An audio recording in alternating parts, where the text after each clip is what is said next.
Hello guys, तो अभी हम निकल गए हैं कुंभलगढ़ किला से और अब जा रहे हैं हल्दी घाटी। हल्दी घाटी के लिए जो टाइम दिखा रहा है वो अभी आपको दिखा रहा है लगभग 1 घंटा लगेगा और 5:30 बजे के आसपास में पहुंचेंगे। अब डाउट ये हो रहा है कि हल्दी घाटी कितने बजे खुला रहेगा और कितने बजे बंद हो जाएगा। बट एनीवेज हम ट्राई तो कर रहे हैं कि हल्दी घाटी हम पहुँच के एक्सप्लोर करें, और अगर टाइमिंग का कुछ कांस्टेंट रहा तो I update you. So guys, मैं 2 दिन से यहाँ पे हूँ कुंभलगढ़ में। और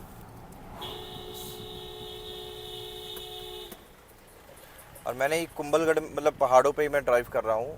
आज भी और कल भी मैंने ड्राइव किया। अभी तो हल्दी घाटी में जा रहा हूँ।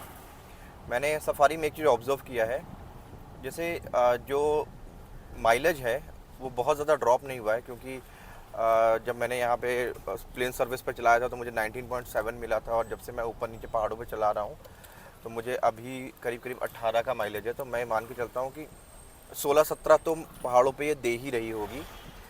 और दूसरा, मैंने इसका सस्पेंशन के लिए एक मैंने ध्यान दिया कि इसका सस्पेंशन बहुत ही बढ़िया है, क्योंकि एक तो जब आप पहाड़ों पे चल रहे होते हो तो आपके पास रोड्स ऊपर नीचे, और दूसरा स्टेयरिंग कंट्रोल। इसके पहले मेरे पास सियाज थी, और उसके स्टेयरिंग कंट्रोल में अंटे उसके स्टेयरिंग कंट्रोल में और इसके स्टेयरिंग कंट्रोल मैंने देखा है कि गाड़ी काटने में इजी ज़्यादा होता है। और दूसरा, अगर आपने गाड़ी पूरा फुल काट दिया, जैसे आप स्टेयरिंग छोड़ोगे तो वो अपने पोजीशन पे ऑटोमेटिकली आ जाती है, और एग्जैक्ट पोजीशन पे भी आती है। गाइस, हल्दी घाटी अगर आपको पहुंचना है तो आप हल्दी घाटी पहुंचने के 2 रास्ते हैं। अगर आप उदयपुर से आ रहे हो तो आपको लगभग ये 1 घंटा लगेगा, क्योंकि ये 48 to 50 किलोमीटर्स के आसपास पड़ता है। और दूसरा रास्ता, हम लोग कुंभलगढ़ की तरफ से निकले थे, तो हमने कुंभलगढ़ का किला घूमने के बाद हल्दी घाटी का प्लान किया था हम लोग निकलेंगे। तो हल्दी घाटी और कुंभलगढ़, इन दोनों के बीच का अगर मैं डिस्टेंस की बात करूं तो लगभग इनका डिस्टेंस जो पड़ता है वो 65 किलोमीटर का पड़ता है, और 1 से 1.5 घंटे का रास्ता होता है। सो गाइस, अभी हम हैं हल्दी घाटी में। तो इस हल्दी घाटी की खास बात यह है कि यहाँ की मिट्टी वो आपको येलो और रेड कलर की दिखेगी। तो अभी मैं आपको इसका व्यू दिखाता हूँ। जैसे हल्दी घाटी, और अगर आप इसकी मिट्टी का अगर आप कलर आप देखो तो ये येलो येलो आपको दिखेगी, येलो प्लस रेड। इसलिए ही शायद इसको हल्दी का वो कहा गया है। और ये कुछ ऐसा व्यू आता है यहाँ पे। जो दृढ़ राखे धर्म को, ताही राखे करतार, चेतक। जय महाराणा प्रताप।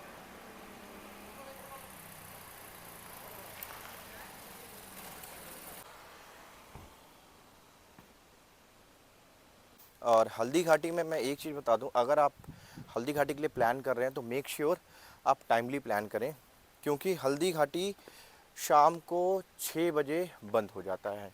सो गाइज़, आप मेरे पीछे देख रहे हैं महाराणा प्रताप जी की प्रतिमा और चेतक घोड़े। सो बेसिकली ये अरावली है।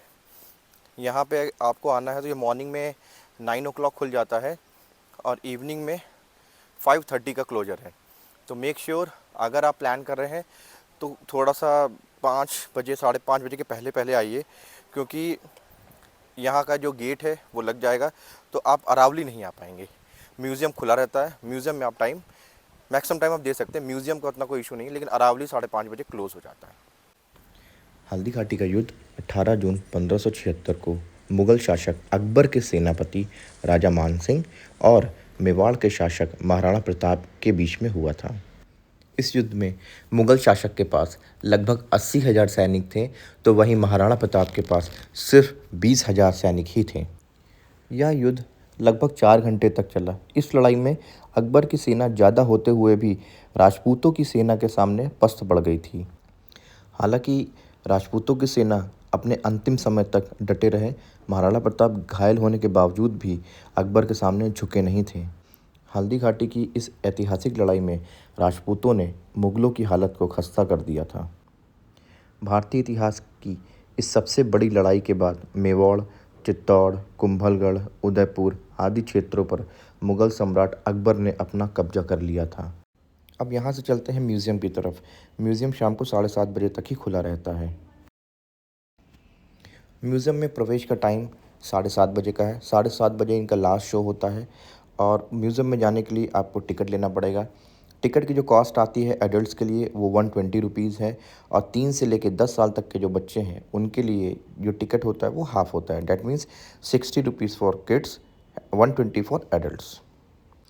यही वो दृश्य है जिसमें चेतक ने अपने दोनों पैरों को हाथी के सूंड पर रख दिए थे, जिससे हाथी के ऊपर सवार अकबर का सेनापति मानसिंह पर महाराणा प्रताप ने प्राणघातक हमला किया था। मानसिंह तो बच गए थे, लेकिन हाथी की सूंड में जो तलवार थी वह चेतक के पैर पर लग गई थी। इस वजह से चेतक का एक पैर कट गया था। गाइस इस समय बज रहे हैं शाम के 7। एक्चुअली हम लोगों को आने में काफ़ी लेट हो गया। तो म्यूज़ियम के अंदर जब आप जाओगे तो आपको महाराणा प्रताप के साथ साथ उनके सैनिकों की सारी प्रतिमाएं मिलेंगी। और म्यूज़ियम ज़रूर देखिएगा, क्योंकि आपको म्यूज़ियम में तरह तरह की चीज़ें आपको देखने को मिलेंगी। कैसे उनका एनवायरनमेंट है वो देखने को मिलेगा। उस टाइम के राज्य में किस तरीके से लोग रहा करते थे, कैसे कैसे एक्टिविटीज़ हुआ करती थी, वो सारी चीज़ें वहाँ पे आपको देखने को मिलेगी।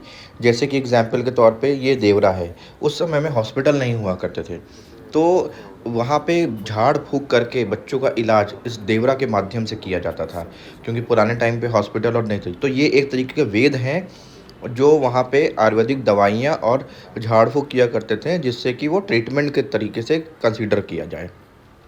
गाइस अंदर एक थिएटर शो होगा जो 15 से 20 मिनट का होता है। उसमें हल्दी घाटी युद्ध की पूरी हिस्ट्री को बहुत ही अच्छी तरीके से डिफाइन किया गया है। मान सिंह के हाथी पर चढ़ा दिया और उस पर भाले से भरपूर वार किया। मान सिंह हौदे में दुबक गया।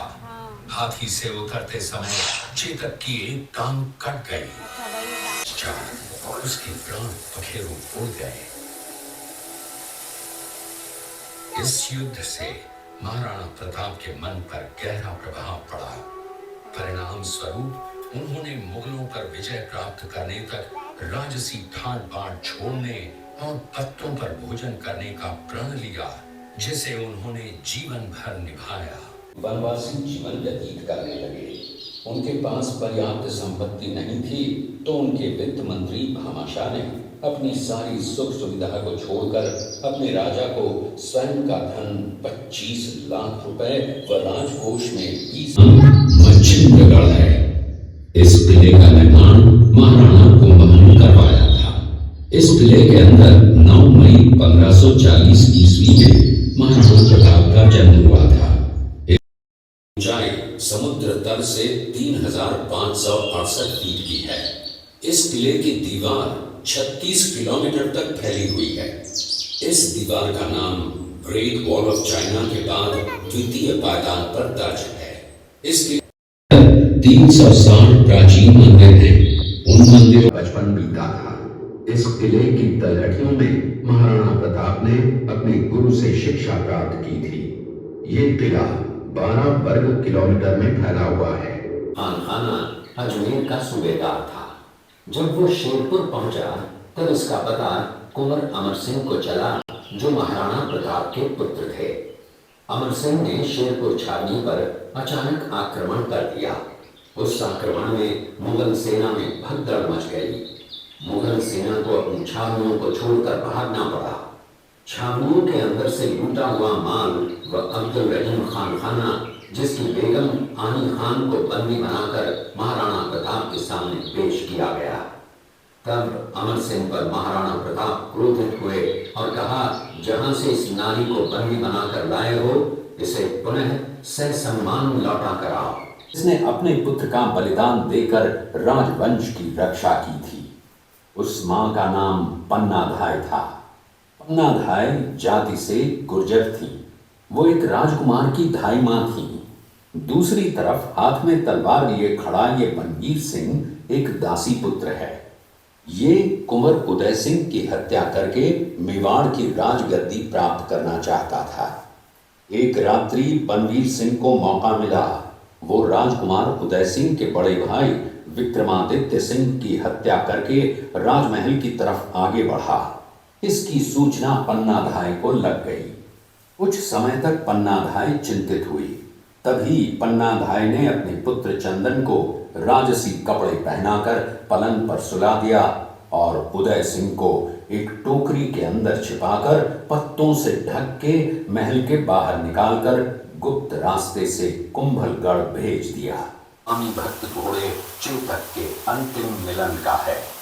हल्दी घाटी युद्ध के बाद चेतक घोड़े ने 22 फीट के एक बरसाती नाले को पार किया। ये उसी समय का दृश्य है। पास में खड़े महाराणा प्रताप के छोटे भाई शक्ति सिंह हैं, जो पहले मुगल सेना में थे। बाद में वो महाराणा प्रताप की तरफ आए, माफी मांगी और अपना घोड़ा महाराणा प्रताप को दिया। गाइस, अगर आप हल्दी घाटी जाने का प्लान कर रहे हैं तो म्यूज़ियम ज़रूर जाइएगा, क्योंकि म्यूज़ियम वर्थ है जाना। बाकी इस वीडियो को करते हैं यहीं पे and. Thank you for your support.